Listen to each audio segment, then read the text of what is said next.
How to use the Slime Smart Spair Ultra Flat Tire Repair Kit. Step 1. Flip over your flat tire repair kit. Step 2. Remove the air hose and twist it onto your tire valve stem. Step 3. Remove the power cord and insert it into your 12-volt accessory outlet. Step 4. Turn on your vehicle. Step 5. Flip the kit back over. Place it flat on the ground and open the green protective lid. Step 6. Press the on-off button to begin the repair.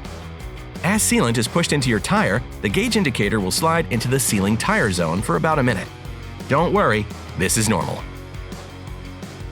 After the sealant is finished injecting, the gauge indicator will drop down into the standard pressure measuring zone and continue inflating your tire. Step 7. When the gauge reaches your desired pressure, turn off the flat tire repair kit. Your tire pressure can be found on the driver's side door jamb. Step 8. Slowly drive 2 miles to spread the sealant in the tire and allow it to seal the puncture. Congratulations! You no longer have a flat tire.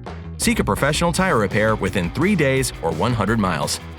Be ready for your next flat tire emergency by refreshing your kit with a sealant bottle refill. Visit slime.com for refill information.